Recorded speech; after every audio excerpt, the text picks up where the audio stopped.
Jubilee hills ఉప ఎన్నిక BRS కు చావోరేవో అనే విధంగా మారింది. సెట్టింగ్ సీటును ఎలాగైనా నిలబెట్టుకోవాలని కేసీఆర్ పట్టుదలతో ఉన్నారు. ఇందుకోసం గులాబీ పార్టీ గ్రౌండ్ వర్క్ మొదలుపెట్టింది. ఉప ఎన్నికల కోసం పార్టీ నేతలకు బాధ్యతలను అప్పగించింది. ఇక మరోవైపు పబ్లిక్ లో పట్టున్న నేతకే బై ఎలక్షన్స్ లో టికెట్ ఇవ్వాలని బీఆర్ఎస్ భావిస్తోంది. మైనారిటీ ఓట్లు కీలకం కావడంతో జూబ్లీ హిల్స్ పై బీఆర్ఎస్ వ్యూహాలకు పదును పెడుతుంది. మాగంటి గోపీనాథ్ కుటుంబంలోని ఇద్దరు టికెట్ ఆశిస్తుండటంతో బీఆర్ఎస్ కు తలనొప్పిగా మారింది.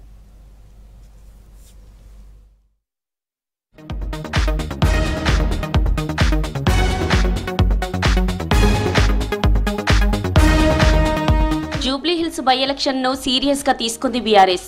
సిట్టింగ్ ఎమ్మెల్యే మాగంటి గోపీనాథ్ మరణంతో ఖాళీ అయిన సీటును నిలబెట్టుకునేందుకు యత్నాలు చేస్తోంది. 2023 అసెంబ్లీ ఎన్నికల్లో ఓటమి, పార్లమెంటు ఎన్నికల్లో ఘోర ఫలితాలతో పార్టీ క్యాడర్లో నిరాశ నెలకొంది. ఈ ఏడాది జరిగిన ఎమ్మెల్సీ ఎన్నికల్లో పార్టీ తరపున అలస అభ్యర్థినే పెట్టలేదు కారు పార్టీ. గతేడాది పార్లమెంటు ఎన్నికలతో పాటు కంటోన్మెంట్ బైపోల్లో బీఆర్ఎస్ ఓడిపోయింది. దీంతో జూబ్లీ హిల్స్ ఉప ఎన్నిక ఆ పార్టీకి సవాల్గా మారింది.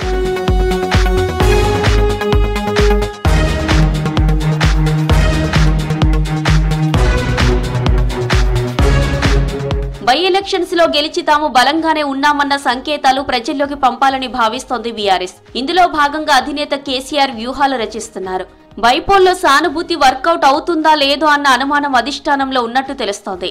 జూబ్లీహిల్స్ నియోజకవర్గంలో పరిస్థితిపై పార్టీ ఎమ్మెల్సీ పోచంపల్లి శ్రీనివాసరెడ్డి ఆధ్వర్యంలో ఒక సర్వేను చేయించినట్లు సమాచారం. ఇందులో బీఆర్ఎస్ కు 43.45% అనుకూలంగా రిజల్ట్ వచ్చిందని పార్టీ వర్గాల్లో ప్రచారం జరుగుతోంది.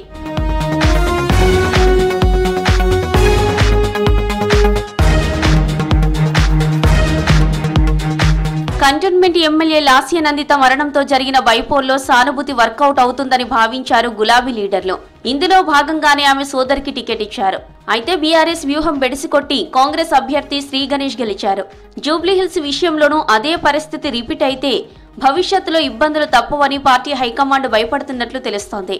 గెలిచే వారికి టికెట్ ఇవ్వాలని అధినేత ఆలోచనని అంటున్నారు నేతలు.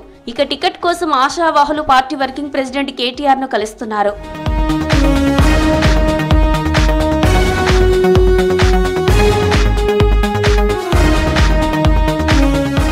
కంటోన్మెంట్ బై ఎలక్షన్ ఎక్స్పీరియన్స్ తో బీఆర్ఎస్ ముందే మేల్కొంది.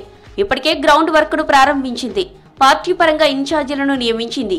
గోపీనాథ్ సంతాప సభల పేరుతో ఆ పార్టీ నేతలు బస్తీల్లో తిరుగుతున్నారు.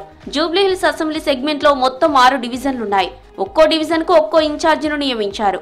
సీనియర్ నేతలు తలసాని, పద్మారావు గౌడ్, మొహమ్మద్ అలీ పార్టీ ఇన్ఛార్జీలుగా ఉన్నారు. ఎమ్మెల్సీలు దాసోజు శ్రవణ్, పోచంపల్లితో పాటు మరికొంతమంది నేతలను జూబ్లీహిల్స్ బైపోల్లో బాధ్యతలను అప్పగించింది పార్టీ హైకమాండ్.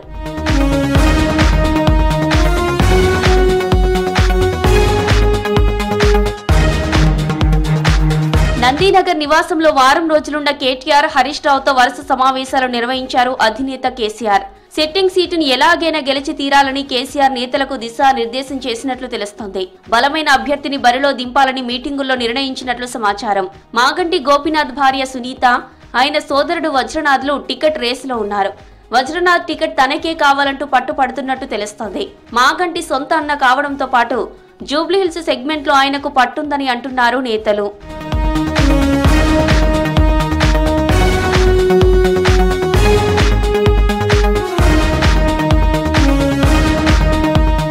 ఇక మరోవైపు గోపీనాథ్ భార్య సునీతకే టికెట్ ఖరారైందంటూ పార్టీ వర్గాల్లో ప్రచారం జరుగుతుంది.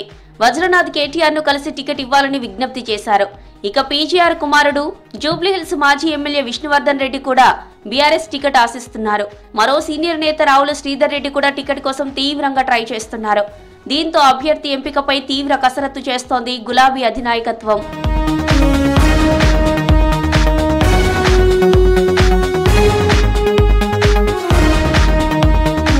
జూబ్లీహిల్స్ అసెంబ్లీ సెగ్మెంట్ లో 1,20,000 ముస్లిం మైనారిటీ ఓట్లున్నాయి. దీంతో ఆ వర్గం ఓట్లపై బీఆర్ఎస్ నాయకత్వం స్పెషల్ ఫోకస్ పెట్టింది. నియోజకవర్గంలోని ముస్లిం నేతలతో మాజీ మంత్రి హరీష్ ఇప్పటికే తెలంగాణ భవన్లో సమావేశం నిర్వహించారు. మహమ్మద్ అలీతో పాటు పార్టీలోని ముస్లిం నేతలకు ఎన్నికల బాధ్యతలు అప్పగించింది బీఆర్ఎస్. 2018-23 అసెంబ్లీ ఎన్నికల్లో స్నేహపూర్వక పోటీ పేరుతో బీఆర్ఎస్ గెలుపు కోసం ఎంఐఎం సాయపడింది. గత ఎన్నికల్లో మైనారిటీల ఓట్లు చీలడంతో కాంగ్రెస్ అభ్యర్థి అజహరుద్దీన్ ఓడిపోయారు. ప్రస్తుతం ఎంఐఎం కాంగ్రెస్ తో దోస్తీ చేస్తోంది.